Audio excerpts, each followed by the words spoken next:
This season's Senior Bowl. The game itself is going to be on February 5th down in Mobile. Also, Philip Forsberg last night, if you missed it, basically anytime you looked at the screen, he was scoring a goal. 4 goals against the Columbus Blue Jackets as the Preds win 6-0. They will be back on home ice tomorrow night against the Boston Bruins. And former Titans safety Kenny Vaccaro has decided to retire because he wants to start an esports organization.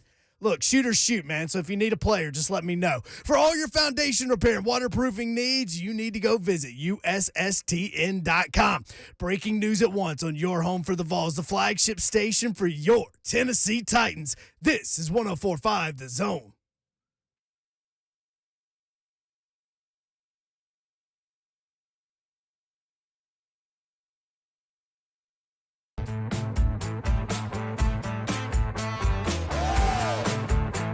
Happy hump day, everybody. Blaine and Mickey, Wednesday of bye week. Bye week Wednesday. It's so weird. We're not prepared for a game. We're not talking about it. Tennessee Titans trying to get rested up. And I got curious, Blaine, because I thought you mentioned this briefly yesterday, different bye weeks, different circumstances. If you remember when Coach Mack was on, he said, when you're in Arizona, their bye week was week 1. Oh, that's the word. I don't even remember that being a thing. It's not a thing anymore. Nobody gets one on week 1. This is the second to last week of bye weeks. There's only one more week of bye weeks. So the Titans made it to week 13, which is this week. And then week 14 is Indy and the Eagles and Miami and the Patriots. So they actually had the last round of bye weeks. And it made me wonder, as a player, did you have a preference for when you wanted it? Did you want it early or later? Did you want it right in the middle? What did you want? Well, I always wanted it in the middle before the season started. Right. You know, you always want to break up, or maybe like week 9 or 10. You know, I could make it, you know, and give mental and physical. I felt like I could make it that far. But as the season goes along, you kind of change your mind. You know, you go like, depending if you're nicked up or banged up or maybe even hurt to a certain extent, you're like, oh, man, I wish it was this week. Because, you know, man, our group of guys that we had, you know, that I played with, we had some really prideful guys, so they weren't trying to miss a game, let alone a rep. Right. So, yeah, it kind of changed as the season goes on. You want it to be picture perfect when you look at it, and just like when you look at the schedule and say, oh, okay, we'll probably win 13 games or whatever, and, you know, nobody thinks they're going to go undefeated. But and then all of a sudden that changes too. You know, end up losing to a team you thought you should have beat and vice versa. So, yeah, it kind of changes. I always wanted to be in the middle, but it never worked out that way. It usually be like week 6, 7, you know, out of 16. So, or it would be like 14 or 13. You know, it's just like, oh, crap. And then, you know, it comes in the perfect time. Typically, most of the time, it feels like anyway it does. When you were dealing with broken bones and having to get your knee drained, I could still play then. Right. But you were telling me you had to get a meniscus fixed, right? That you just said, just cut it. Lateral meniscus. Yeah, just let me keep going. Just do whatever so I can keep playing. You said you had to sit in a chair basically. At practice. Then they would drain it, whatever, and then you'd play. Mm-hmm. When it gets late in a season and you're injured, but you're not so injured that you can't play, how much time did you spend in a training room or in a hot tub or a cold tub or on a stim machine or anything like that just to try to keep yourself like, okay, then I can play at the best level I can play? How many hours a day were just not football stuff, but physical stuff? Well, when I broke something, you know, those things were a little bit different because that was easier because I could still play. It was like my arm or my forearm or my wrist or hand, fingers. So that was a little different than the rehab. But when I had my knee and I got scoped for a torn lateral meniscus, and I wasn't going to miss a game, so I got it on Monday. So, you know, everything looks good. I'm rehabbing. I feel like I played the next week. I mean, I don't miss a game. I played in the game before, just afterwards. And so after that game, then it becomes monotonous because it's swelling up. So then you're getting there, which was easier for me, most guys not. I would get there at 5:30, 6 o'clock a.m.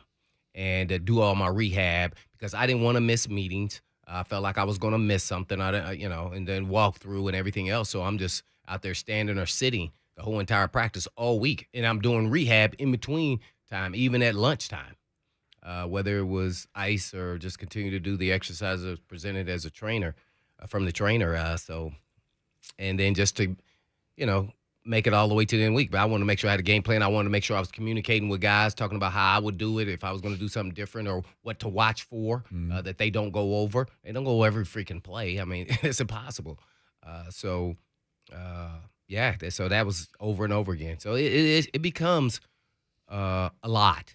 Some players wilt through it, and when I say that is they're just trying to survive through it instead of attacking it like any other thing, just like you're as a player. So that's kind of the approach I took. I got that knee scoped 3 times. And that's why I got it twice, really, because that scope in the middle of the season, I had to go back in there after the season to fix it. Really, at the end of the day, it still has some, things floating around in there because it wasn't healed. It wasn't healed all the way. So yeah. It's always interesting. But no, I took that kind of risk because I was informed not only by the Titans but other doctors that you couldn't make it anyway. Sure.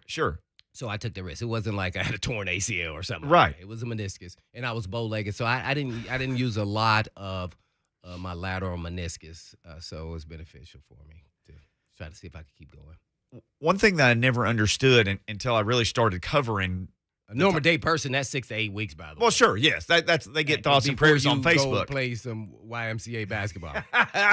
But we've had this talk before, like an NFL player go, "Oh yeah, on my off week I got something cleaned out, When the season was over, I had 2 things fixed."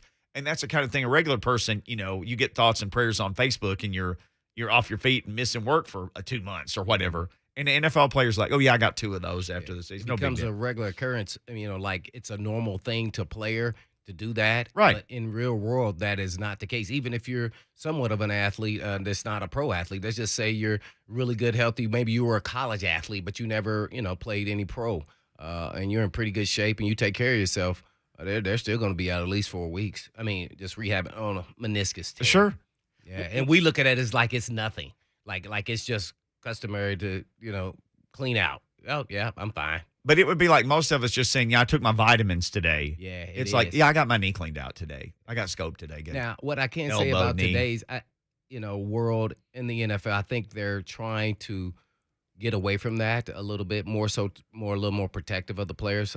Like today, that same injury, I think they would at least miss a week, even if the guy was pushing the play. They're gonna nah, one more week. You're gonna miss a game.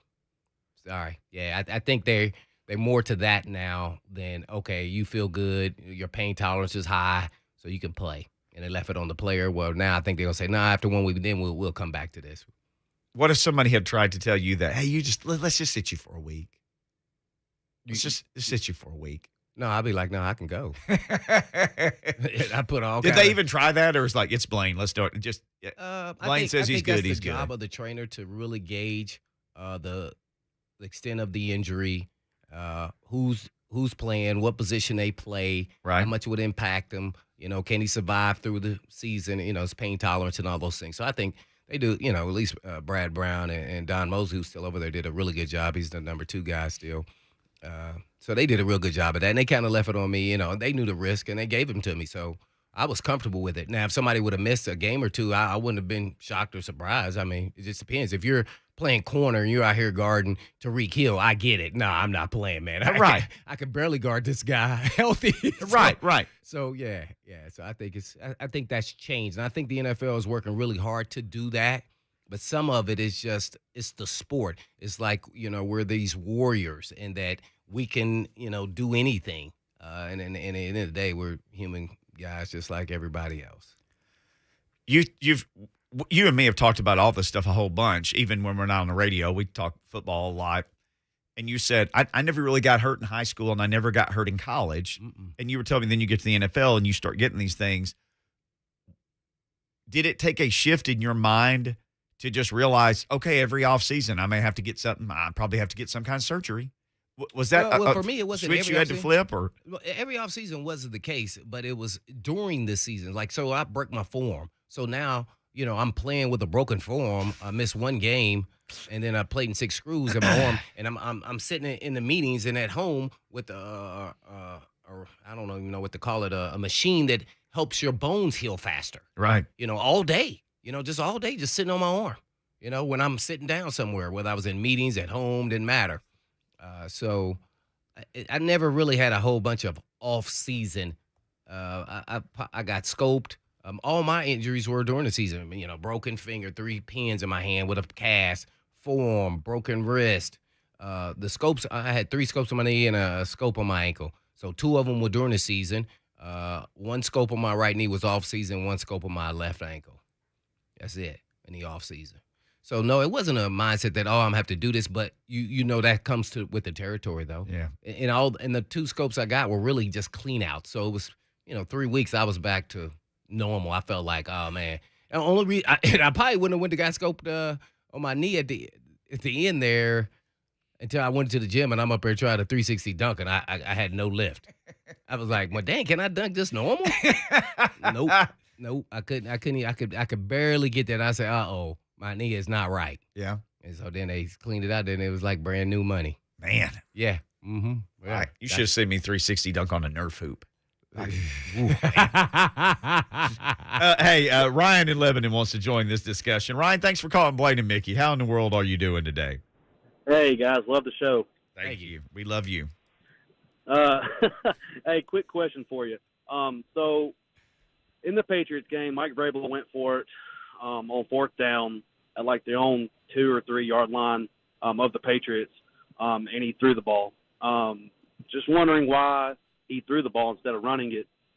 Was there a mismatch? I mean, he ran it all the way down the field, and then we passed it on 4th down. It makes no sense. Just want to get your guys' take on it.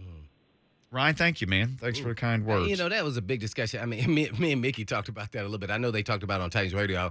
Sitting on the couch, we could all say, why they run that play? Because I think he's talking about play action pass did the boot. Is that the boot play that was tipped and intercepted? I'm assuming that's the play. Yeah. And they had 1st and goal at the 5, mm-hmm. and then on the 4th down play was when he got picked on a boot play. Oh, so he was on the 5 yard line. So they 1st and goal at the 5. They ran Foreman to the 1. Oh, so no, he ran 1 yard. So it was 2nd and goal from the 4 at the 4.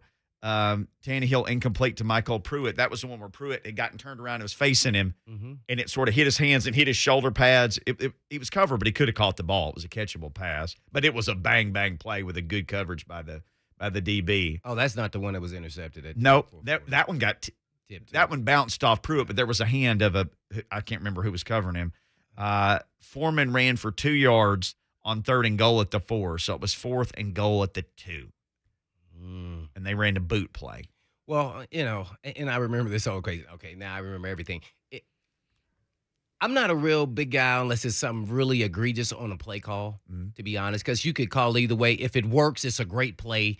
If it doesn't work, you go, oh, man, why didn't we do this? Well, sometimes coaches try to outthink the other coordinator, and they say, he knows we're going to run the ball. He knows what our mindset is. He knows who we are. So I'm going to play action pass, and I'm going to throw a pass and catch him off guard. They're a real disciplined team. They didn't fall for it. No. And, it would have been a great play. Pruitt would have caught it, but I don't know if it was real catchable. It was, it's up to debate. But, yeah, some of the calls you like, but, some plays, they do a really good job in the red zone on some of those plays that they come up with, especially with the tight ends. I like them, deceptive type plays, and, players have to be real cognizant of their eye discipline. To beat you on play action pass, and it's really hard when you're tight in there on 2 yard line to see if it's pass or run. If you're, from my viewpoint, linebacker safety position, so they could have ran, but I don't know if that situation. I know they ran the ball, had 200-yard rushers, but I think once they got up, they said, we'll let you run the football, but you're not going to be able to throw yourself back in the game. Now, reason why they did that is because every time they got the ball, they marched right down the field almost every time, but they were only getting field goals. Right. So the game was really further apart than the actual score. Yeah. But the Titans kept hanging in there and being real good in the red zone. Yeah. And eventually the dam broke. That's just what happens. And then they would start scoring touchdowns. Then the game was over. So I'm not real big on it. You can be critical almost of every play call. Just imagine if you did that for every play, or even on the defensive side. Like, why didn't you blitz more? That he was baking a pancake back there. The front four wasn't getting there. Well, I don't hear anybody crying about that Mac Jones was baking a pancake throwing the football. They didn't blitz hardly any, really. I mean, not enough. Yeah. I saw Byard get a sack. And that was a whip around. He was real deceptive. His timing was perfect. Right. I mean, and you Delayed. saw yeah, it was delayed. So you saw Mac Jones. He folded because he didn't even see him. No, he didn't. He didn't even see him. So yeah, All right. hit or miss. Yeah. It's just you can go back and second guess. What did you think? Just tell us real quick, Mickey. Did you like the call? I like Tannehill with an opportunity to run. And in a boot play, he would have a chance to run. So technically, it was a run-pass option for Tannehill, if you want to call it that. But, boy, with the receivers you had, that's a tough call. Good point. Yeah, that's a tough So call. you would run the ball. I might have run it 4 times from the 5. But I might have done the thing where I Foreman or somebody big crash into the line and then boot Tannehill out and run him from there. Because They've done that before. That too. has worked, especially down there. That's worked. That I would have done that one of the 4 times. That's what I think. I think they thought they knew each other so well that you sometimes as a coordinator you overthink it. Yeah, Mhm. and they may have Right. that particular that one. happens, especially when you're playing, a coach that and he knows you, and he's seen the plays that worked. Right. Because that's worked. Tannehill's walked in Yes, on those plays. All right. Brad is sitting in for Lucas today. He's producing. He says we need to take a break. We will take a break when we come back. Mark Heim, who works for AL.com, he's a SEC and college football reporter. There's a ton to talk about in college football. We'll get into some more of that next. I know we've had people calling in. Look, in the 45 segment after Mark, if you want to talk Titans, talk anything, JT and Springfield, if you want to hold, we will get to you in that last segment. So hold on. Blaine and Mickey, 104.5 The Zone.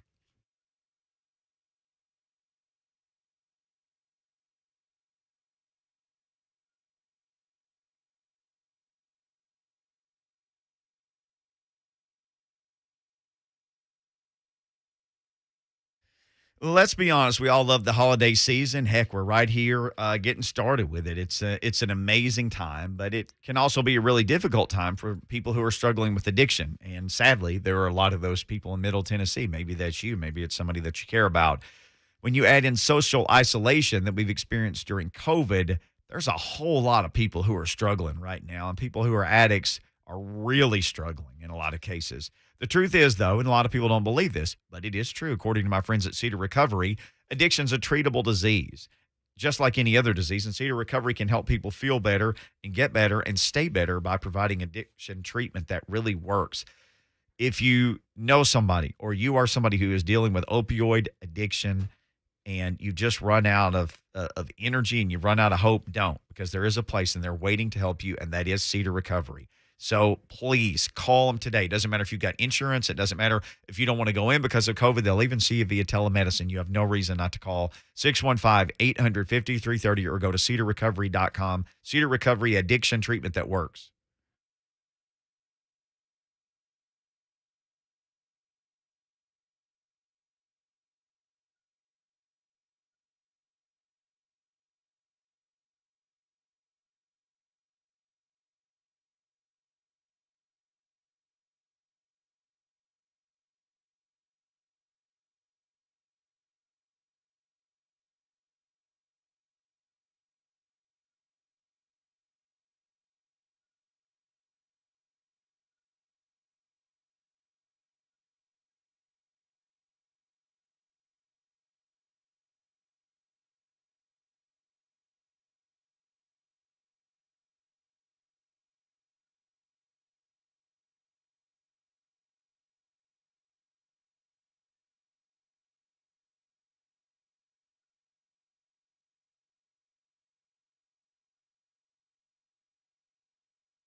Blaine and Mickey 1045 The Zone. Let's talk some college football. Mark Heim joins us now, AL.com writer. He's also a radio guy, WNSP. Is this right, Mark? It's the oldest FM sports talk station in the country? Wow. Is that right? Hey, you're first or something. Oh, let me pull him up here. Sorry, Mark. Here we go. Sorry, I had to hit the button and get you on here. It's all good. No, from what they tell me, that is accurate. I wasn't around back then, but I'll take them at their word. The bigger issue, though, is, man, you guys talking broken forearms and 360 dunks, man. I tore a muscle just listening to you guys. Yeah, there's nothing like having a co-host who's just casually describing his ability to 360 dunk, during his 10-year NFL career, and I'm like, I actually strained my neck once trying to wash my back in the shower. Well, I would be right there with you guys right now. I'm more in touch with that emotion for sure. Yeah. Talk about back in the day. So let me ask you this. You guys at AL.com do a fantastic job, not only covering what goes on down there, but it's such a college football crazy state, and that's why we wanted to reach out to you, just because you're a guy who got his finger on the pulse of everything between your writing and your radio. But I wanted to ask you this. Over these last, whatever it is, 48, 60-something hours of college football, what is the one thing that made you say, wow, more than any other thing of all the things that have happened? Yeah, it's been a crazy couple of news cycles. I wish they'd spread it out a little bit for us so we could digest some of it. I think the biggest thing, though, is Lincoln Riley to USC, because if that doesn't happen, first of all, kudos to USC for keeping that quiet in this day and age of social media and people talking and sources having sources. It's been pretty incredible. I think it shocked a lot of people. And I think if that doesn't happen, then we may not be talking Brian Kelly from Notre Dame to LSU. So I think it started with Riley. The Billy Napier stuff, I think he was pretty much a pretty high candidate there. But I go Lincoln Riley from Oklahoma to USC. Going from one blue blood to another, it's rare. It really is. And you mentioned this about nothing getting out on that. Lincoln Riley did an interview with Scott Van Pelt. Yeah. And Van Pelt basically asked him, Van Pelt basically said, and he's a great interviewer, just so casual with how he asks questions, and he's like, so, I mean, did you just wake up Sunday morning and then somebody calls you on the phone? He's like, yeah, Sunday morning. So then they talk, and Van Pelt asked him a follow-up question. He was like, right. Yes, late Saturday night. I mean, if he'd ask him another question, was he going to say, well, about a week ago? Right. Yeah. Well, and it's always the have you talked to or had contact with, and then you have to follow up and say, well, has your agent had contact with or been contacted by? Look, they're playing a game. It's a big facade. You wish at some point these guys would just come out and mean what they say and say what they mean. But in their defense, guys, and you know this as well as I do, like, what are they supposed to say, right? It's the only business in the world where you get scrutinized for taking a call. If you and I or the local or the lawyer or the accountant down the street got a job offer or a phone call from a competitor, you'd be a fool not to listen, right? But there's such a magnifying glass, a spotlight on coaching in this carousel, man. They're really in a no-win situation. Look at Brian Kelly, for instance. It got out before he even had a chance to tell his team. He scheduled the meeting. He's being raked over the coals for not telling his team, and now he's getting raked over the coals for the way in which he told the team. The video or the audio leaked of that whole thing, and the 2 minutes he spent with his team, and then walked out of the locker room to silence. I mean, I'd say it's a tough gig, man, but it's really the only profession. You guys know this too, where you get paid not to coach, and if somebody else gets a job, you get a raise. Oh, Jimmy Sexton at work. Mark Heim joining us from AL.com and WNSP Radio, talking all things college football. Well, Mark, thanks for coming on. I guess I have to ask you, since you just said what you just said about the coaches, how should they address, once they know they're going to take the other job, what should they do? What do you think is appropriate? Yeah, it's a great question, because I'm not sure anybody really has the answer. Mm-hmm. If you're up front and you're honest and you tell everybody, well, you're a lame duck coach at that point, right? Recruiting goes south real quick, and your team pretty much has given up on you, right? I don't have the answer. I think the best thing to do is anytime anything ever comes up is just say, no comment. Just no comment. No comment. I mean, it's boring and it's not sexy, and I'm not even sure it's the right answer. I mean, if you guys got a better idea, I'm all ears, because they are really in a no-win situation there. Well, how do you address the players? Let's go there then. I guess when it comes out, or when you hear that or you feel like you're getting ready to take the job before the mass media knows. Right. I mean, I don't know. I mean, I think you owe it to guys. You ask them to be team oriented and put your team first, and to dedicate so much of your time and your effort to the greater cause, and not be selfish. Yet these guys wind up going behind everybody's back and taking these jobs, and it's just the complete opposite, right? So you would hope in a perfect world these guys could be open and honest with their guys, because that's what you expect from them in return. But it just doesn't work that way. Well, speaking of being open and honest, do you think Nick Saban was open and honest after the game when he told the guys to just relax and have fun? That just hit me when you was talking about open and honest. Yeah, it's funny. He's been interesting this year, because every time you expect him to blow up at halftime on the SEC, on CBS, or on ESPN or whatever, he does just the opposite, right? And every time you expect him that he's going to be cool, calm, and collect, the dude's going after somebody. It's really it's interesting, because I think he has a real it's an interesting dynamic with this team, because this team is so talented, but it feels like he's coddling them a little bit, because they've been negligent in so many areas that you normally don't expect from a Nick Saban team. He's really had to kind of protect them a little bit, and kind of give the whole I'm the dad, you're the kid, come on, buddy, you can do it kind of speech. It's been weird this year, right?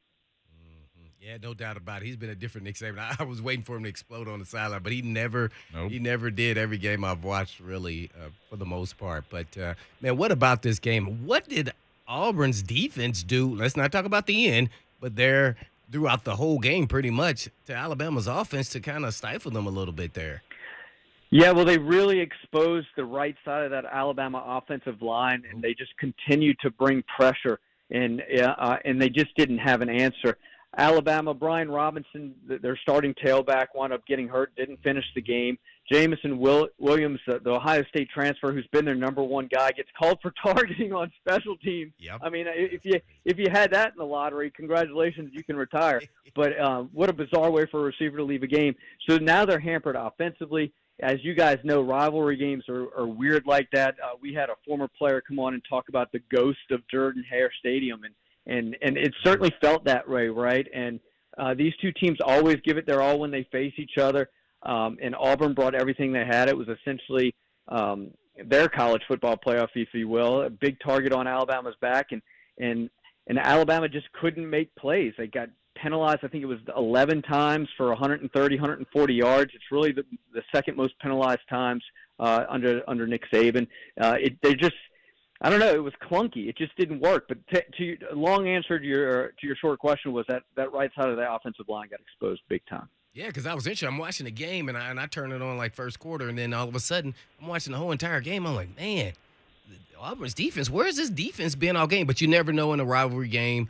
Has there been a lot of talk on the Auburn side? I know you kind of cover both of them about the, Bisbee, I think it's the running back's name, not going out of bounds, or, not falling down before going out of bounds there to keep the clock rolling. Is a lot of that talk, or even Auburn calling a blitz and putting the guy man-to-man there at the end, one-on-one, when you still had time and they had no timeouts left, and you could have just kind of played softer defense, just make the tackle. Yeah, no, all great points. We talked a lot about Tank Bigsby going out of bounds as opposed to just falling.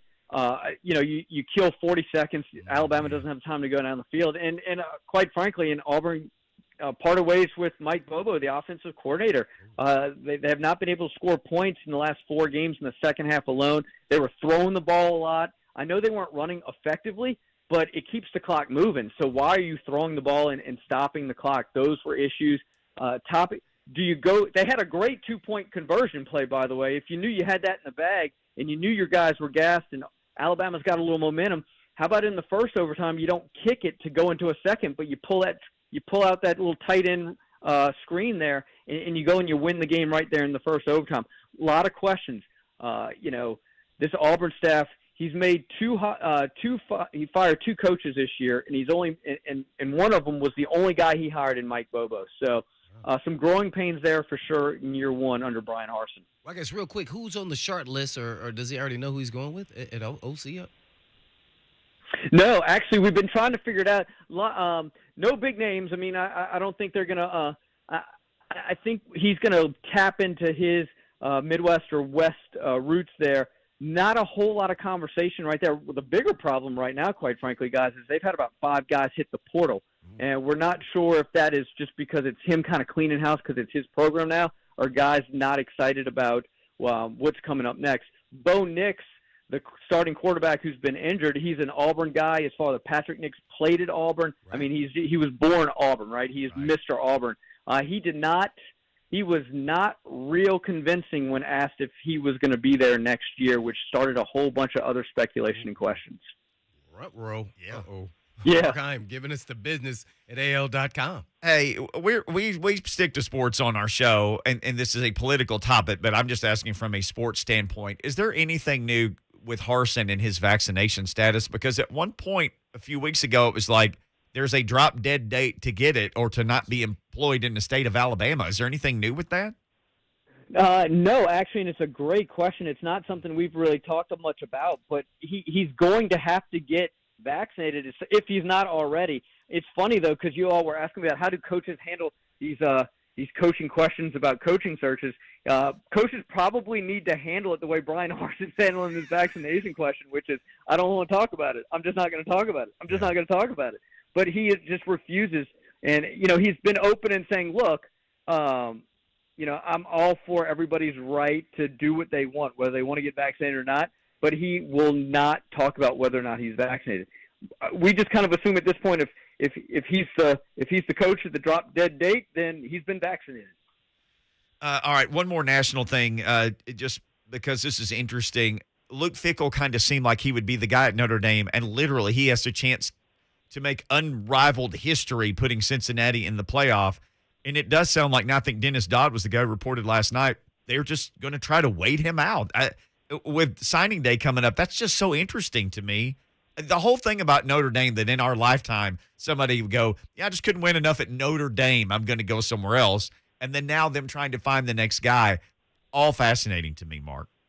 It really is. And, we talked a little bit about it today from the Notre Dame perspective. I know it's an outside shot. I mean, at this point, it's slim and none, and Slim appears to be out of town. But there's a shot that Notre Dame could get into the college football playoff. They would need some help here, right? But so what happens if they do? The committee's already come out and said, one of their data points is the coach coaching. I mean, they could get locked out essentially because Brian Kelly left early. So to that point, to your point, it's amazing how these situations impact one another. If I'm a coach and the next college football game I coach will be the first, and my guys have a chance to get to the college football playoff, you're damn right I'm going to be coaching. I mean, I'm sticking with them.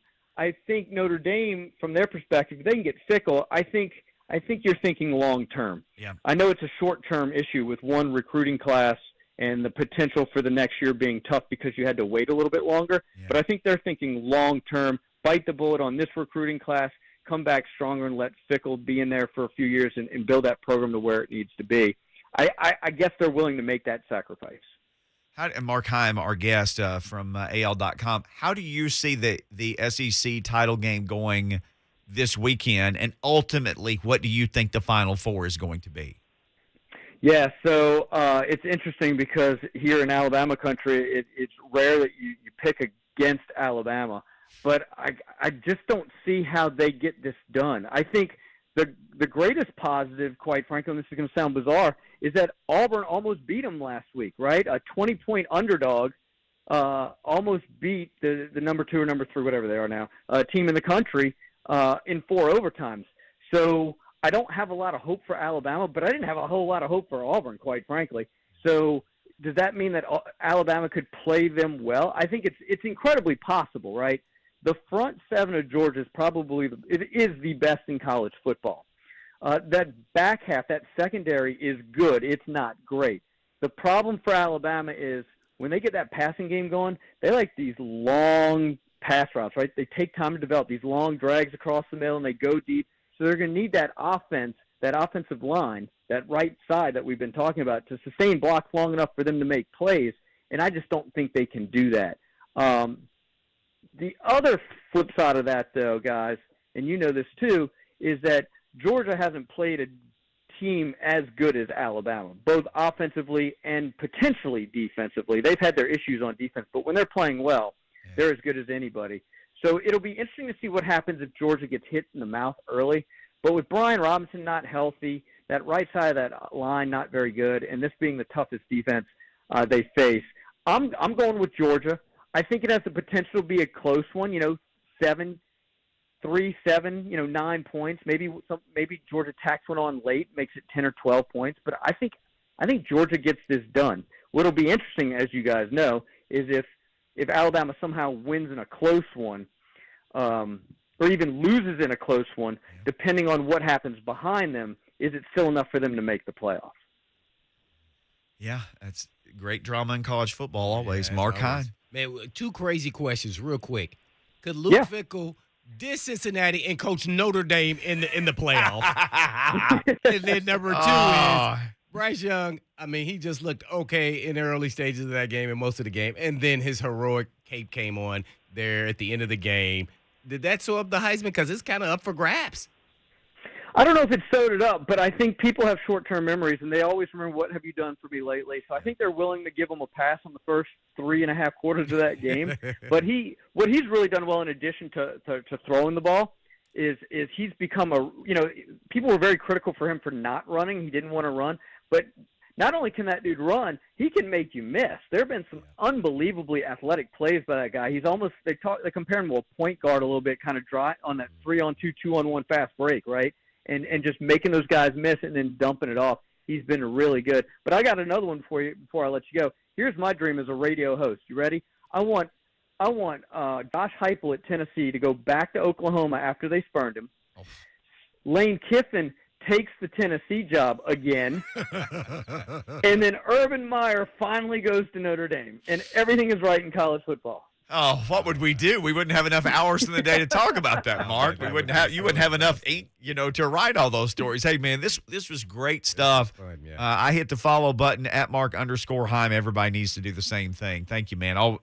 Great catching up to you, and look forward to doing it again. Appreciate it, Mark. Absolutely. I'm going to check the transaction coaching wire real quick. Yeah, Guys, yes. enjoyed it. My Y'all phone have a is good one. buzzing. That's Yes, good. sir. Mark Heim, AL.com, WNSP radio. That's some really good stuff. All right, when we come back, something happened in the NFL that's never happened before, and then involves the AFC. And the Titans have all kinds of things that interweave through it. It's stat time for Blaine once again on Blaine and Mickey. That's next. Uh-oh.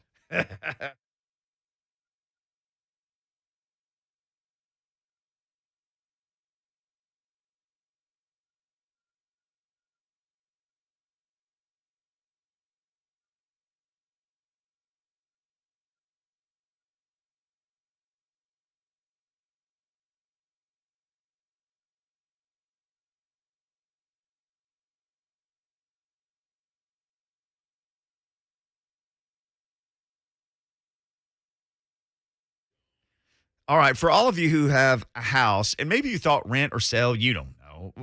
People always like to ask this question, okay, then what's the right time to rent out my home, and what's the best way to do it? Well, the best time is maybe if you're moving or you're relocating.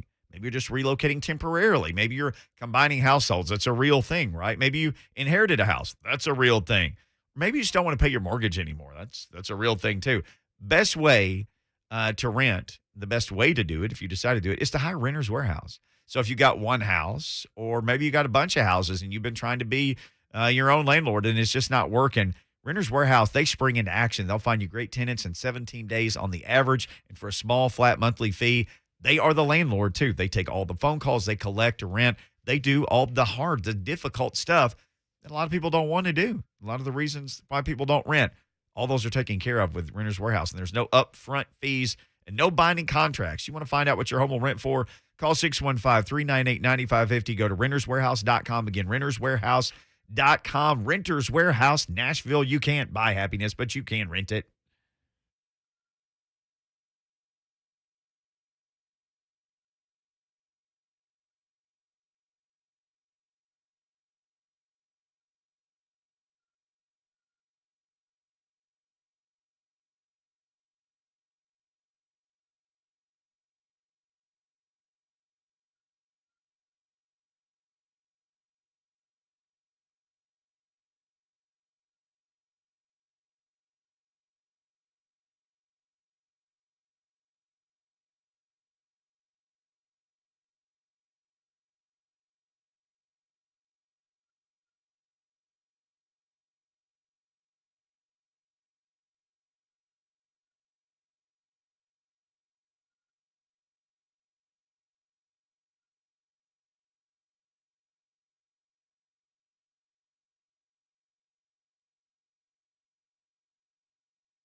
Blaine and Mickey, 104.5 The Zone.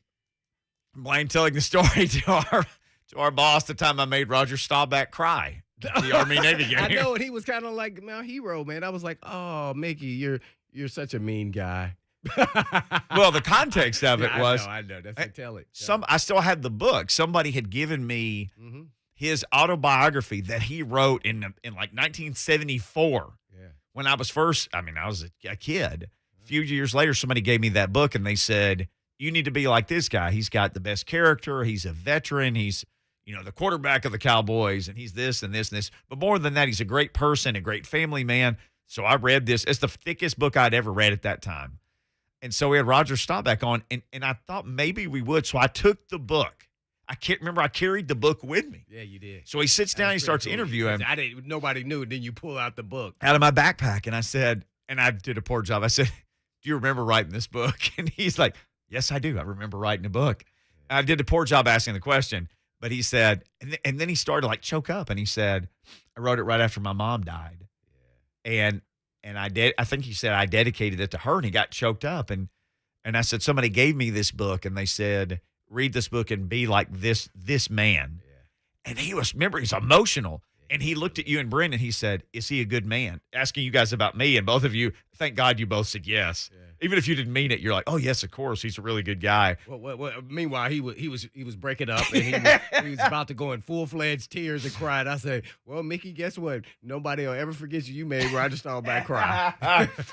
But he signed my book. He took my book and he signed it. A great human being, man. He was really good. It was exciting for me to meet him because I played for the Little League Cowboys, and it was kind of, Roger Staubach, Tony Dorsett type guys with the shoes. So I followed his whole entire career and everything. So it was cool getting a chance to meet him. And this was, when we were growing up, there was no Sports Center, there was no Twitter, there was no nothing. If you got Sports Illustrated or Sporting News, you could read about these guys, but they were on TV. The Cowboys were on TV a lot, just like they are today, probably even more then.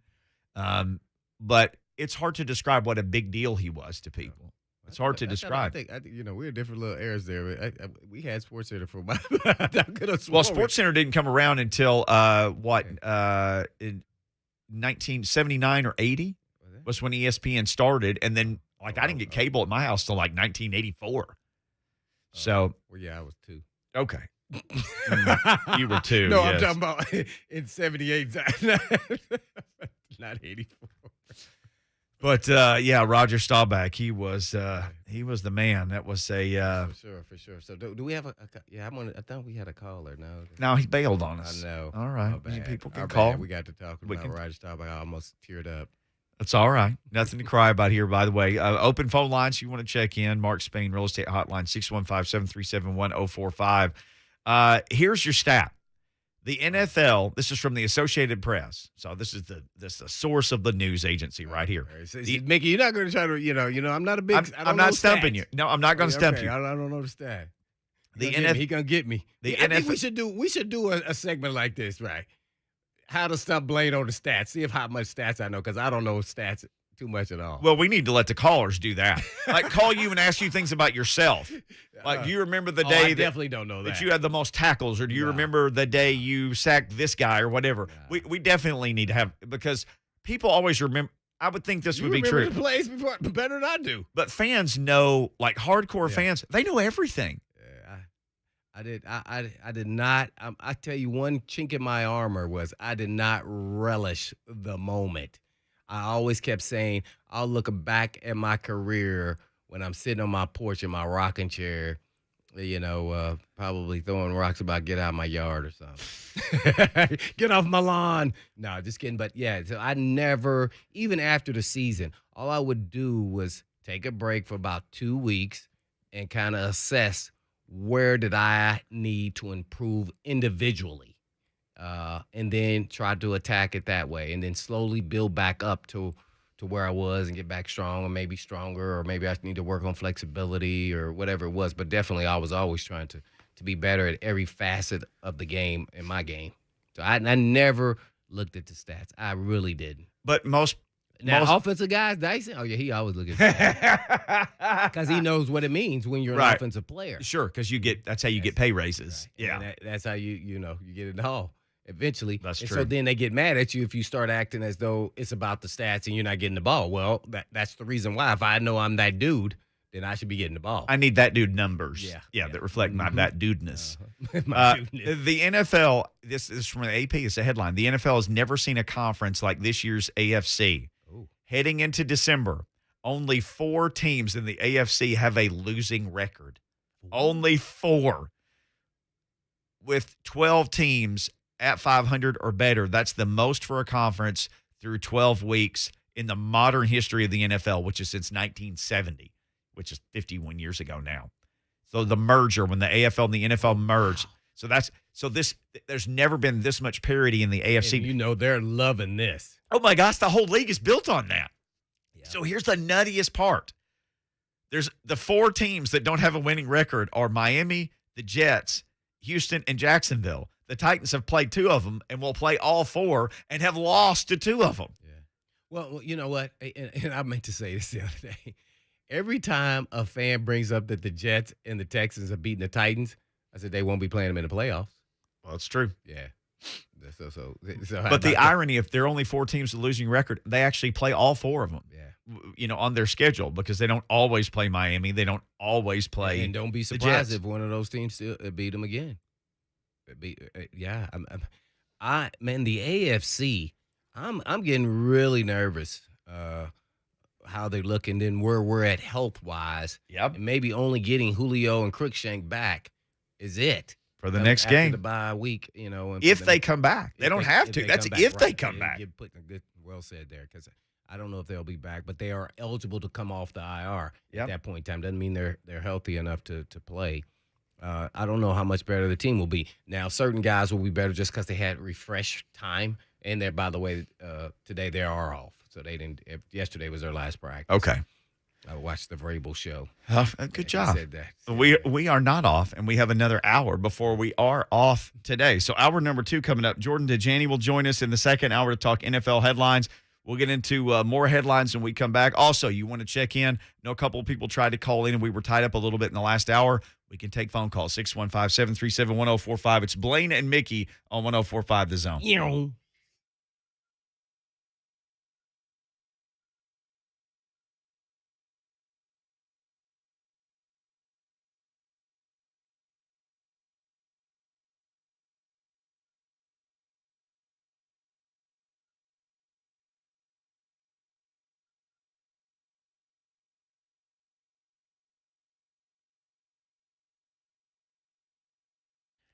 So if you're over dealing with hair loss, you're a man or a woman, and you've noticed maybe a little less hair on your head, a little more in the sink or the shower, wherever it goes when it decides to let go, and you've been frustrated by it, or you see like pictures of you where you used to have more hair and that frustrates you, but then you don't do anything. That's kind of the crazy part about this. Well, you can do something at PAI. That's the place to do something about hair loss. Matter of fact, it's the only place to do something about hair loss. All they do is hair. They're not trying to do a bunch of other crazy stuff or diversify. They're worried about you and your hair. That's it. That's all they focus on. Well, that comes across in the work that they do. They're the very best. Anytime people ask me about PAI, I always say, look, go to wegrowhair.com. That's their website. You can literally see all the different things that they do on there. Something as simple as just sitting under a laser light is the first level of therapy, and it works great. And they've got everything else that comes after that. So wherever you are in your hair loss journey, they've got an answer. Seriously, wegrowhair.com. Go there or just call them and make an appointment. It's free to go and have an appointment. 615-376-6010. The only thing you'll regret is that you didn't call PAI sooner.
If you've never been to the Senior Bowl, you might want to make a trip down to Mobile. It's going to be February 5th, and you're going to have a couple of Vols in the game. Velus Jones Jr. has just accepted an invite to the game. He is a Mobile native, so he's going to be playing in front of his home crowd and family. Alante Taylor is also going to be making his way down to Mobile. UC Soros stopped 27 shots for his first shutout of the season.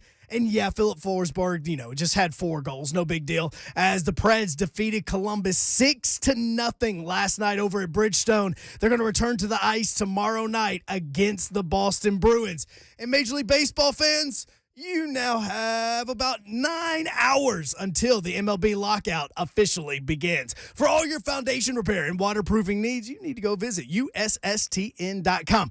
Breaking news at once on your home for the Vols, the flagship station for your Tennessee Titans. This is 104.5 The Zone.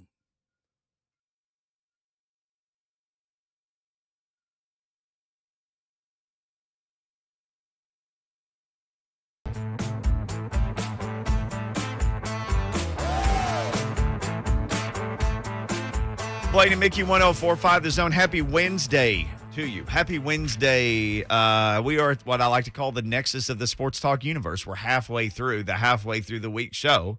So welcome into that. I always like to say this is practically the weekend. So you're basically there. You're halfway through Wednesday. It's 2:03. It's 2:04. It just changed while I said that. Well, You're just sliding downhill watch at out. this point. As soon as I get up, I wake up, and it was Wednesday. I say, oh, yeah, Thursday's here. Sure. Man, This day is over with. As soon as I get up, this day is over with. So then that leads to confusion, as always, for me, on what day it is. We got some breaking news. Well, somebody sent us this, but it doesn't look like it's a real account. What is it doesn't look like anybody else is reporting this. Dean Blevins, OKC TV. There's a guy. Well, we want to go on a good note first. Kenny Vaccaro retired. Retired. Yeah, he's going to start his esports G1 is called. Good for him. Business and everything else. 8 years he got in. He's a good. It was a good pick, 15th pick of the draft. Good player. Yeah, good dude. A good dude. Smart. Good for him. When you got to leave football. One of the days you were gone, Alex Apple and I were talking about this, and I said, football is really the only sport that decides it's done with you. Yeah, it does. That's yeah. You try to frame it with that like it was done with me. It decides it's done with you because for some people it's high school and no college offers you anything, so you're like, okay, football's done with me. Or heavens, you get to go to college and then no NFL team calls, and so football's done with you. Or you are one of the percentage of people who actually ever play in the NFL, and then because of injury or somebody better comes along or whatever, then football decides it's even Adrian Peterson. And ultimately, football says, hey, we're done with you. You did a great job. We're done with you.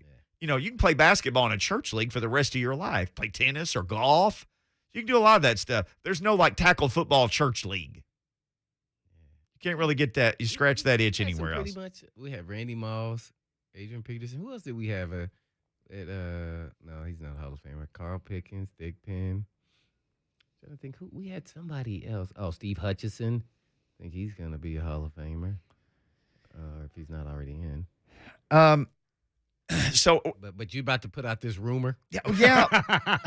Because you better be careful, Mickey. I know this is making you really uptight. I see you. I don't want to say bad information. I don't want to be a place where people turn it on and we tell them something that's not true. But Brett, I don't know what you've seen. Brett Batchelor filling in today for Lucas. There's a 24/7 reporter who says another name has entered the mix at Oklahoma at the final hour, but he didn't say anything else. But here's he didn't go rumor mill. He didn't say anything. Dean Blevins, our buddy, Vols to the Wall, sent us this. Dean Blevins, his Twitter account says OKC KWTV. So we need to try to confirm if this is a real person or not. He's got 2,000 Twitter followers. Okay, we're working to confirm if he's a real person. This is what this guy tweeted. Breaking from Norman. Oklahoma has agreed in terms with Ole Miss football head coach Lane Kiffin. No. He will become the new head coach for Oklahoma. This story is developing. So I'm looking at this guy. I'm looking at this.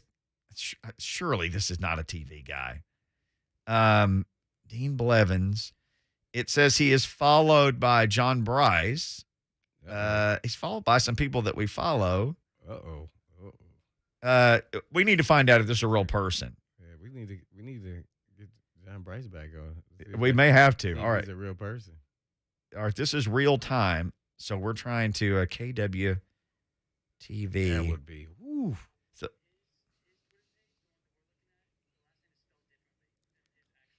okay, so this is a fake account. All right, we don't want to get fooled by a fake account. All right, it is spelled differently. That's why I'm saying I want to be very, very careful here. But the 24/7 reporter is saying that a new name in the mix, right? That's all he said? Correct. So the 24/7 reporter is saying there's a new name in the mix. He is yet to mention the name, but the report that came out about Lane Kiffin, that Twitter account is coming from an actual reporter in Oklahoma, but it's a parody of that guy. So the name Dean Blevins is real, but the Twitter account is spelled differently as a fake account. Okay, so it's like fake Adam Schefter, who's Correct. Yes. a darn Schefter, I think is the way he Exactly. spelled it. Okay, all right. Well, like I said, we're not trying to get fooled or fool you. Ole Miss fans, take a breath. So who's on? So who's on the list though? Act like someone's been added to the list. Well, who was on the list for Oklahoma? I haven't heard anything about. Have you? No? Oh man, I haven't. Yeah, that's. So Brad Crawford is a verified account with 24/7. He says another name has entered the mix at Oklahoma at the final hour. He says Oklahoma is the level of job where you can offer one candidate and you're confident in that offer. He can't see the Sooners getting in the weeds with their third or fourth choices. It's OU. So that might be something along the lines of, for anybody who might have been worried about Josh Heupel, no Tennessee fan that I've talked to seems worried that Heupel's going to get – that they would get to him in that search or that it would get that far that Heupel wants the job. But it seems like this guy's saying they're going to make one offer and that guy's going to – they feel like they're going to take it. But who it is, I don't know. I wonder if that guy's saying a candidate – Some people said they were going to offer Cliff Kingsbury. Yeah. From the Cardinals. But you got – I mean, you're like one of the top seeds in the NFL and you've got Kyler Murray at quarterback. I think you'd have to say – I guess if they offered you enough money. Well, by the way, he would get a pay raise if he probably left. He would. For Oklahoma. Oh, gosh, he would. I don't think the NFL head coach, well, at least in his situation, is making, upwards of, $10 million. And that's probably what he could get. And 17. 9.5, 10 just seems to be that's a jumping off point now for the biggest schools. Ooh.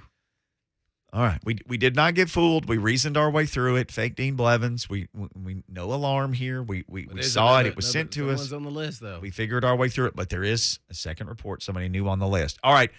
Calls on the line. Let's take these calls. Mark Spain Real Estate Hotline, Mason, and then JT. This is JT's second call. Let's grab JT first. Hey, JT, thanks for calling. This is JT, producer. Hey, how you doing? Good. You faking JT. You had a lot of calls where people are second guess the coach and the play calling. I want to second guess the business aspect of the Titans. Okay. Like, do they ever look at their ROI, the return on investment? It's like they keep signing other teams' has-beens. They don't produce. They're getting paid millions of dollars to sit on the sideline with their injuries when in-house we have some serious talent with like Harold Landry and David Long. And can't we, instead of going out and getting like Javon Clowney's and all due respect, Julio Jones and Bud Dupree and Gronkowski and all these other players that are not producing, even though they're still getting paid, sitting on the sidelines. Can we take that money and invest it in what we have already? Like right now, McCaffrey got hurt from Carolina, and he's out for the rest of the season, and my biggest fear is the Titans are going to go after him. That's a mic drop. I probably would doubt that very seriously. I don't think he'll go off McCaffrey. But, I mean, to his point, especially with the Javon Clowney guy. The Javon Clowney guy, that guy was really good. That was a combination of Javon Curse and Clowney. I mean, so Javon Clowney, I know. that was a great player. That was a great investment. But Jadeveon Clowney, is his Yes. name. That's why you made a mistake there. But yeah, that happens sometimes. But it's all about timing when your contracts are up with your current players. You know, I learned this when I was a player. I was like, dang, man, I'm up here going to the Pro Bowl and I'm making minimum salary. And then meanwhile, we got some guys who were on the team, you know, early in my career that were starters that were injured and, you know, were really just the last 2 years and were making big dough. Yep. So that happens all over the place, really. It's kind of, you know, it's timing's everything. And, you know, hopefully it works out for the players. If, you know, Harold Landry doesn't get paid here, he's going to get paid somewhere. That's just going to happen. So, it's unfortunate, but yes, and also there's a business side to this, which is what you called and asked about. Sometimes big names also bring what? Crowded stands because everybody wants to see them. So you got to take that into the equation, and you're hoping that he can have enough in the tank to, you know, give you two good years. Let's at get the end. Mason in Nolensville real quick. Mason, thank you for calling Blaine and Mickey. Hey, thanks for taking my call. I wanted to say I love y'all's show. I haven't heard anybody mention this about the past two Titans games, and that is that the Titans have played the Texans coming off a bye and then the Pats coming off that mini bye with the Thursday night game. So how much does that play into the losses, especially with the Titans being so banged up? We got a former NFL player right there. How much did you feel better coming off a bye or even the mini bye like he's talking about? Absolutely played in an equation. That's why I was nervous about the Texans game, and that's why I was nervous about the New England game. You know, we're on the air. We're out for a week. But, yeah, because the bye makes a huge difference. First of all, they get 2 weeks of preparation in the National Football League. That's eternity. Yeah. And they know how to execute and give you a shot. And, by the way, not only do they find things and they can go back and look at film after film and different plays that actually worked against you, they also have players with fresher legs. Yep. And that does matter. As you hear Vrabel talking about it now with giving his guy some time off, not only physically, but mentally. Yeah. So, yeah, I think great point by the caller there. I think it definitely was played into, those losses. Not to say that they wouldn't have still lost those games, but I think it played a huge part of it. Last few days, fantastic phone calls. Y'all keep them up. Yeah. We love taking phone Educated, calls. fans. 615-737-1045. Never don't call. If you got something you want to know about, call, and we'll get around to you as soon as we can. When we come back, we'll get around to Jordan Dajani, CBS Sports NFL reporter. Lots of stuff to get to with him, and we will do that right around the corner on Blaine and Mickey.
Blaine and Mickey, 1045 The Zone. We're like a brick house, building it up for a couple hours every afternoon. Did you just press a button right there, man? Michael, hey, Jordan Dajani is going to join us in just a second. We'll conference Jordan in to answer this question. But first, Michael in Nashville on the Mark Spain Real Estate Hotline. Michael, what you got, man? You got me? Yes, Is it sir. me? Oh, we got you. Yes. sir. Okay, Mickey, I'm just curious. I go back. So, is there any way we could go back to, let's say, 1972, week 10, and look up how many people were on injured reserve, and then do it 82, 92, 2002, 2012? I mean, do it by decade, and I guarantee you'll see the difference of players today of how much more they're on injured reserve than they were back in the day. Just a lot more. And I was just wondering if you ever thought about that.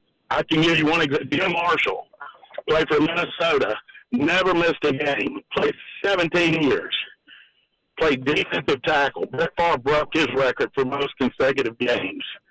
So I just think it's pretty crazy. Players today, they just get hurt or they go on the injury reserve too easy. So I don't know. I just was wondering the comparison, and Blaine might know that answer too. So or you can look it up. Or anyway, thank you. That's all I had to say. I appreciate the phone call, Michael. Let's conference in Jordan Dajani here on this. Jordan, do you know of any like bank of information where we could go back in time and we could find like, you know, October 13th, the week of 1975, these guys were on injured reserve? You got access to that stuff at CBS Sports? Hey, what's going on, guys? Thanks for having me on.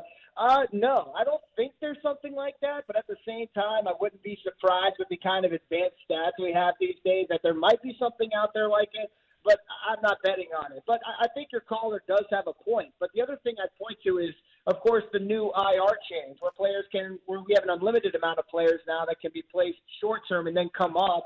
That obviously gives teams the ability to place more players on IR because they can get them back. So he does have a point, and I'm sure that Blaine would have a great answer to this as well. But Yes. That's definitely why we have a great that's why it feels like we're seeing a lot more players go on IR over the past couple of years.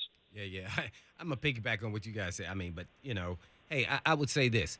I'm going to start here. Every generation that came before were tougher than the generation after them. I'm going to just say that, just off the cuff. That's how it is to me. My generation was tougher than the generation that came after me. The generation before us were tougher. Let's start there. That's where I'm going to start. But now, these guys are bigger, stronger, and faster. So then to me, that leads to more injuries. It's just the guys aren't, they almost like they're not real. Like these people, I mean, so then we're not a lot more knowledgeable as far as medicine, surgeries, protecting the players to a certain extent. So all those things kind of factor in. And I think we're a lot more smarter. So, with all that being said, I just think is a trend. Now, do I think it should be as big as it is? And we're just talking about the Titans because that's who I'm really, covering. No, I think there's a lot of factors into that. Besides all the things I just said, I'm going to just add in COVID. We don't know what that's actually done to people. Did you not get to work out as much? Were you limited on your workout? Was getting the shot make you weaker? You lost endurance, so then that put you in positions to get injured. I mean, you can go down a gamut of things to say at this point in time why they're having a lot of injuries. And I'm sure every case is its own individual case. But sometimes you just have those years where you have a lot of injuries. And typically when you have a lot of injuries, this is why I keep saying Vrabel and their staff, everybody wants to pick on the strength and conditioning coach or the training staff. Guess what? When you usually have a lot of injuries, especially to major players, you're usually not winning. You don't have a winning record. Yeah. So that usually goes hand in hand. So the guys they're getting to replace, even if they're stopgap guys, have done a really good job. Jordan Dajani, our guest, CBS Sports. Hey, I wanted to ask you this. Were you the guy who put the microphone on the goalpost for the Titans game this weekend? That's the loudest thing I've ever heard when Randy hit the goalpost on those two kicks. Yeah, it wasn't even one kick. It was both of them where my house shook because the volume of the doink was just so loud. I got to ask someone at CBS about that because that definitely stood out to me as well. Those were the loudest doinks I've ever heard in my life. Maybe we need to cut the volume down just a little bit as we head into Week 13. You know what's crazy, Jordan? I know you live around here now, so you're plugged into what the Titans are doing. If they don't turn the ball over 9 times and get none back, there's an easy chance, even with the depleted roster, they win the last 2 weeks. I know there's always stuff to clean up. I know they're getting the second to last group of bye weeks in the NFL. There's a group of 4 more teams I think that have one next week, but just stop turning the ball over, and we could be talking about something different, even with the injured players. Yeah, I would agree with that. I think that's probably the number one storyline when it comes to the Titans' performance over the past couple of weeks. And number 2, of course, not far behind, is how they're trying to operate with major injuries on both sides of the ball. So, I think that's a pretty good a point to look at. When I watched the tape of the Texans game, the loss, it didn't feel as bad as it did when I was watching it in real time. It was just all those turnovers, and then the weather, of course, attributed to some of that as well. It seemed like a letdown spot for the Titans just in general as well. I was kind of ready to let bygones be bygones when it came to that matchup. I wasn't too worried. But then, coming into this week against the Patriots, I was looking at the injury report, and I was very concerned, especially with Julio Jones and now A.J. Brown on IR. Before last week, the only time that we had A.J. Brown and Julio Jones not in the starting lineup was against the Jets, and we all know how that matchup went. So coming into this game against a red-hot Patriots team on the road, I don't want to be a negative Nancy, and I know Alan Bell agreed with me as well. I thought the spread should have been a lot higher, but, I'm still kind of impressed with how this Titans team operated, even with players that you had to go search up on Google because you didn't know where they came from. But again, it really did come down to turnovers. This game would have been a lot closer if they could have taken care of the ball. Credit to Dontrell Hilliard and Deonta Foreman for running the ball well, but of course, those fumbles were costly. So we'll see how exactly this offense is going to operate, and if Mike Vrabel is going to make this a point of emphasis as we head down the final stretch of the regular season. He's not Jordan Dajani. He's Jordan Dajani. He joins us from CBS Sports, same time, same channel every week here on Blaine and Mickey. Yeah, I'm going to just call you DJ now from here on out. JD, there you go. I mean, yeah, JD, I'm sorry. Man, can Mac Jones, after watching him, and I watched him close before, and granted, the Titans didn't get any pressure on him, but man, do you think he could lead New England? Because the command and control he had of that offense to an actual Super Bowl, if they got the opportunity, they made it that far and win it? In this season, in year 1, no, I'm kind of against that. And I write a Super Bowl odds column for CBS Sports every week. It just came out this morning, actually, and we're seeing the Patriots odds climb every single week, and for good reason. I mean, they're now the number 2 seed in the AFC. They got a great win streak going. I love Mac Jones. He's getting a lot of confidence every single week. And, of course, he has a great ground game to rely on, a good offensive line, and a defense that's playing very hot as well when it comes to coverage and also putting pressure on the passer by getting through those tackles. So this Patriots team, they're going to be a tough out in the playoffs. But, again, in my opinion, the playoffs are a whole different kind of game. And I don't know if a rookie quarterback is going to bring you enough umph where he can put the game on his shoulders if everything else is going wrong and lead that offense to victory through the air with the wideouts that he has.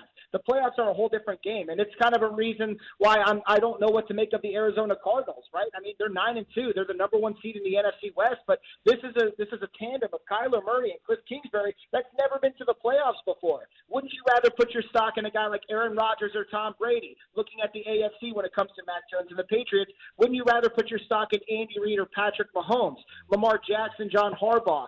I really do like what this Patriots team is doing, but in terms of Mac Jones leading New England to glory once again in year 1, I'm not buying that just yet. Well said there. Jordan Dajani, CBS Sports NFL writer for them, and giving us all the business today.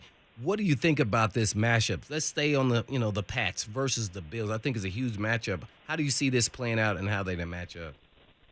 I'm excited for this game. This has to be the game of the week. I mean, when it comes down to the AFC East and jockeying for playoff position, these are 2 very good teams that are both coming off of big wins. And I think it's truly a measuring stick game for Mac Jones because let's say the Bills jump out to an early lead, then Mac Jones might have to shoulder more of the load like I was talking about a second ago. Let's see if he can lead this team through victory when everything is not going well on the defensive side of the ball or on the ground as well. Now, as for the Bills, coming into this matchup, just looking at it straight up, I'm kind of riding Buffalo right now. I think this could potentially be a letdown spot for Bill Belichick, especially with the game being in Buffalo. Now, the Bills have been up and down all this season, no doubt about it, but they might have exercised some demons against Trevor Siemian and the New Orleans Saints on Thanksgiving. They're going to have a longer week to do it, so we'll see how they come out and how they look in terms of consistency on the offensive side of the ball. I was a little surprised that Vegas agreed with me. I think when the line reopened, it was actually at Bills -3. A lot of people were surprised at that. It's been bet down to -2.5 over at Caesars Sportsbook. I'm looking at it right now. So I'm leaning towards the Bills in this matchup. But I think all eyes are going to be on Mac Jones and how he fares against one of the best defenses in the NFL. We'll have a two-part question here before I pass it back to Mickey, and that is dark horse to make the playoffs that's kind of on the cusp of not making it or maybe not in contention right now because maybe they're just one game out. And what a surprise team to make the playoffs that's not actually having a winning record or maybe just 500. So, yeah, for dark horses, man, I'm looking at maybe the Indianapolis Colts. I don't think that's really fit your category of dark horse. They are 6-6. They're currently the number 10 seed in the AFC, so they got to get up to number 7. It's a very jumbled playoff picture, so that's going to be harder said than done.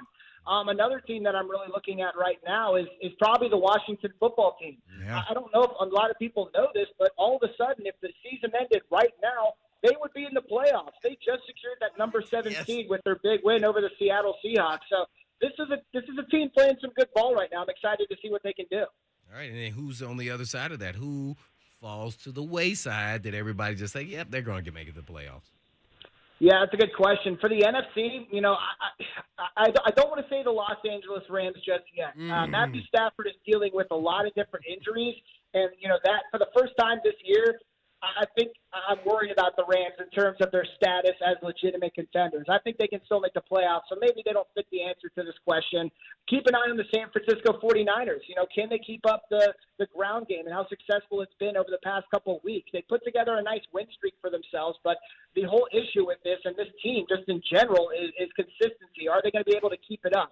Now, as for the AFC, I have an easier answer. I'm looking at the Los Angeles Chargers right now. You never know what you're going to get out of this team every single Sunday. They're 6-5. They're currently in the playoffs at the number 7 seed. Right behind them are a couple division rivals in the Denver Broncos and the Las Vegas Raiders.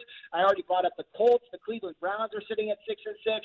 It's going to be a very jumbled picture, and I want to see more consistency from this Chargers offense as well.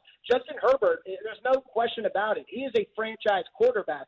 But when you go back and look at the film against the Broncos this past Sunday, he was missing some easy looks. He was inaccurate with the ball. He was missing wide open guys down the field. Can Brandon Staley really right the ship and get this team to play good ball on both sides? So the Chargers are a team to keep an eye on as we head down this final stretch. One more for me, and that is Russell Wilson and the Seahawks, is it time to get a divorce here and move on? Because, man, he hadn't won his last 4 starts, and they don't look good. Yeah, that's what everyone's talking about right now. And, I probably brought it up on your show a month or two ago talking about Russell Wilson. We heard reported drama last offseason, and as I've said, I thought that was maybe a little bit overhyped. I do think he was a bit disgruntled, but what has happened this season with his injury and then failures on the field, his inaccuracies, that could lead that reported disgruntlement or whatever you want to call it to bubble up to the surface once again. And that's why if I had to put my money down right now, it just feels like Russell Wilson's going to be playing for a different team in 2022. And, the really interesting part about this is this going to be something that the Seahawks would be okay with? Like you said, you brought up the word divorce. Would this be kind of an amicable split where Russell Wilson, they're able to find a trade partner and work together as two parties to reach a conclusion that benefits both parties? But, man, let me tell you, the past couple of weeks have been rough. They're sitting at 3-8. It really does seem like the season is over for this Seattle team. This has got to be something that they're talking about behind closed doors. One with JD with CBS Sports NFL writer. Jordan Dajani, that's right. Hey, there's a quote out of Jacksonville. Urban Meyer is not leaving the Jags. He has no plans to go back to college football. Here would be my question, Jordan. Should he? I mean, he could probably get the Notre Dame job, and that was always supposedly his dream job. Here's his chance. Yeah, if a coach ever tells me something, I just don't believe it. That's just kind of my ground rule here. But with Urban Meyer, if you ask me what he should do, I think it really comes down to what he wants personally. Like, if this NFL industry is truly a dream of his and he wants to see if he can make it work, then, I'm going to stick around. I think college will always be there. The next coaching carousel, if things don't go well in 2022. But at the same time, if he's behind closed doors and really thinking about his opportunities and looking at the other different opportunities that are on this college landscape, I guess he would be able to make a jump at it, because there's going to be parties that are always going to be able to listen to him if he wants to jump ship yet again. So I believe him in the sense of I think he's going to be coaching the Jaguars again in 2022. But at the same time, like I said, you really never know what's going through these coaches' heads. What do you think happens with the Steelers? Mike Tomlin said the Steelers are open to changes with personnel, with scheme, with everything. Can they get things rolling? Because they might be another one of those Blaine teams where can they finish strong enough to make the playoffs, or do they fade this year? Yeah, I was thinking about the Steelers as well, but, I'm kind of jumping off the bandwagon. This was a team coming into the season that I thought could repeat and maybe grab a wild card spot, because seemingly the entire NFL world was out on them. But, the thing that's really shocked me about this team are just the inconsistencies on the defensive side of the ball.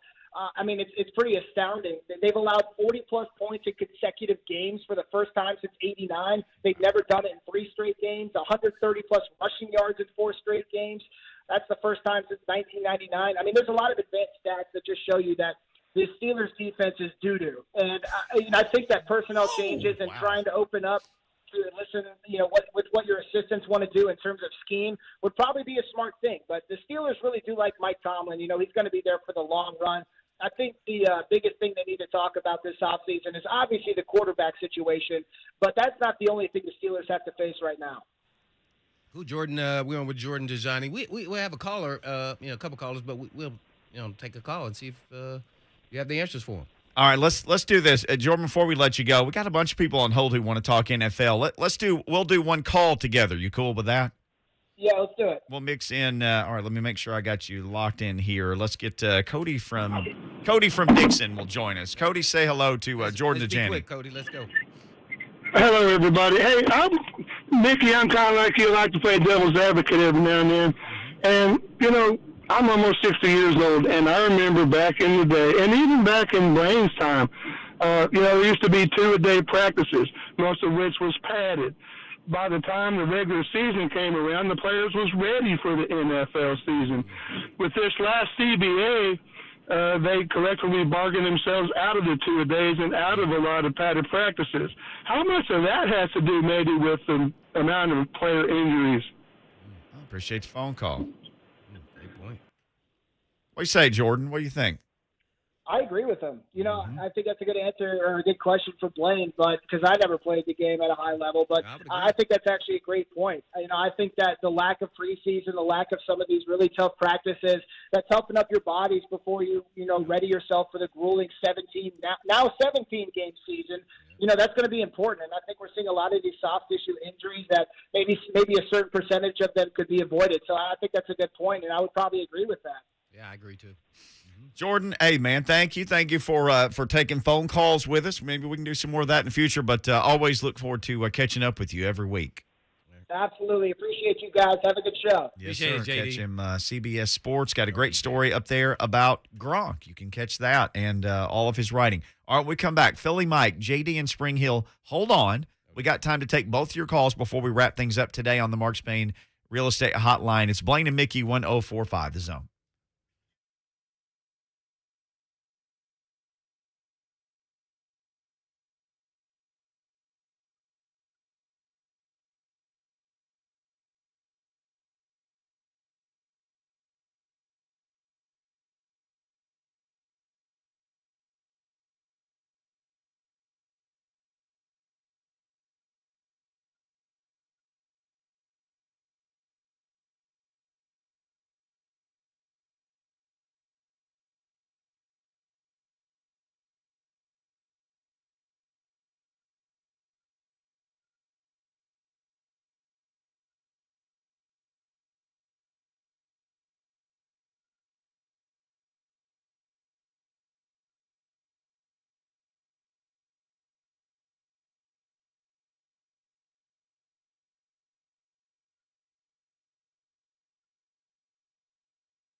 Blaine and Mickey, 104.5 The Zone. Hey, appreciate all the participation, the texts and the Zone TV shout-outs and conversations and everything that everybody's saying.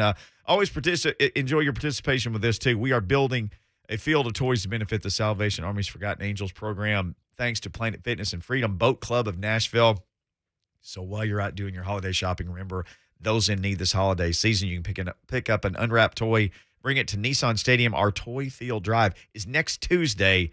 Gosh, that's hard to believe. Next Tuesday, December 7th. For more information, you can visit 1045thezone.com. Also, shout out to our friends at T-Mobile for helping make this happen. All right, we got plenty of time to take these calls. JD and then Philly Mike going to wrap us up today. JD, thanks for calling Blaine and Mickey. Hey, nice to talk with you guys. Blaine, I got a question, being you're a former player, that you might be able to relate to this right here. Okay. I know the league keeps telling we're all about player safety. We're all about player safety this, player safety that. But I know they took a preseason game away to extend the season, but as you look at your schedule, you don't have a bye until your 13th game. I mean, who does this? And how can they justify they're about player safety when, shouldn't they? Why not have another break in between or something, anything? Right. And I'll hang up and listen. That's a great question. And We've there's been 4 saying this teams for a who don't while. have a bye week until next week. So We've been saying this for a while. This is, the player safety is when it's only convenient for them. Yes. Let's just say that. Let's be honest, because I think they're going to increase the regular season games. I think they're going to get up to 20. There may be no preseason games. I think that's what they're preparing for. And I don't really believe and the players were suckers and that, we don't have to wear pads during preseason. Oh, really? That really helped you. That's what y'all wanted. Yeah, so that all of that is just wrong on both sides. But no, the NFL has nothing. They don't care about the player safety. They care about their $1 billion that they making. I think is what they're up to, about $30 billion a year that they make, so whatever the number is. So I can't count that high. So yeah, they don't. Yeah, but they gotta say it in soft play. You notice how they hadn't said that very much here recently. No. Going into the season, they can't use that as we're gonna start in the preseason. Really. Mm-mm. And so what happens is, to me, you get a bad product from the players early on in the season because they're not playing preseason. You definitely need a game or two to get prepared for the regular season, let alone with the pads on. It's impossible. You can go work out like a warrior and do really good, and I can be in great shape, but until you start having contact, are you in football shape? Yeah, but it is what it is. Yeah, that's where they're going. Let's get Philly Mike in next on this Mark Spain hotline. Philly Mike, what's going on, man? All right, guys, what's going on, man? Blaine and Mickey, good job as usual, man. Hey, thank you, Philly Mike. Hey, Philly Mike, let me ask you. Hey, can I ask you a question first? You from Philly? You got to be from Philly, right? So, what do you think about Byler's Donuts? I could eat my weight in those things. They're okay. Mike. I still miss Dunkin' Donuts back in the Northeast. Philly cheesesteaks and stuff like that. But I love the Nashville area, man. So I'm enjoying myself down here. Fair enough. All right. What you got for us, man? All right. Sports now is a 12-month job. So I think the cause to a lot of these injuries, guys, is that these athletes are worried about their jobs. So they're going to work out 12 months a year. They don't give their bodies a chance to rest. When I played college ball at St. Joseph's University in Blaine, you know where that is in Philly, part of the Big Five. Mm-hmm. I was starting forward from 74 to 78. So once we lost in the playoffs in March, I didn't touch a ball for like 3 months. Give my body a chance to heal up, and I will start working out in July. I think a lot of these NFL guys, man, they're working out 12 months a year. They don't give their body a chance to rest. So by the time they do come back for real, their body, any tweak or any type of deal hurts them. So I think that is a major cause. And a lot of the other callers have some great points about no two-a-days, shortening the preseason. You need to have your body ready because in college basketball, I never played in the NBA, but in college basketball, I wasn't right until we had 6 weeks of practice, and then we had a couple preseason college games. Then I was ready to play against Villanova, Georgetown, St. John's, and everyone else. So what do you guys thought on a 12-month job that these guys don't give themselves a break, and they're always worried about other players coming in to take their jobs. I think there's some truth to that. No doubt about it. But I'm sure it's all individual cases. But it definitely not like back in the day. You know, some guys used to not work. They had other jobs. You know, we got one caller called in talking about, you know, the 70s and 80s, you know, older players. You know, the guys had other jobs, so they weren't working out. Well, we got about like a minute left. A caller called in earlier and said, I'd love to see like how many guys were on injured reserve on any team, you know, in any random week in 1974. Well, you nailed it. They all had other jobs. I know that's hard for people to believe, but they made like $30,000. And then like a bunch of the Chiefs guys worked for General Motors. So there's a story of Bobby Bell where they played the longest NFL game in history. And he said, I'd work at General Motors the next day. Ooh. That's a real thing that happened. And guys sold insurance. Roger Staubach, who we talked about earlier, he started a real estate business. And then he made a lot more money with that than he ever did playing football in the 70s. So guys had other jobs. So literally, training camp was to get in shape to play the season. That's what they had it for. And now they're saying that, no, you have the money's gotten so big, to the caller's point, is they work out year round and it's never enough break. And then I still believe you have to have contact to prepare for contact. Yes. So that's a big one for me, because I'm telling you one thing, I would have my body right and ready to go, but that first shot that I gave or somebody gave me, it hurt, man. It was like, uh-oh, I better get ready. This is different than practice. So you need game. You need game hitting. All right, on the way out, Brett, is this Shane Beamer is maybe in the mix at Oklahoma? Correct. I think that's the name we were waiting to hear, and it looks like Shane Beamer is the possibility of the name that might be going to Oklahoma. He did a great job at South Carolina this year. It should be outlawed. He can't go. We did a great job at the South Carolina. I know, but we got to go. Well, he'll still be in the SEC. It's just a roundabout way of coming back with Oklahoma. Y'all have all the details next. So stick around. They got you covered for the rest of the afternoon. Tomorrow we'll be at T-Mobile on Hillsboro Road. So come by and see us there. We'll be there all afternoon, and we will see you tomorrow. And happy Wednesday, and as always, peace.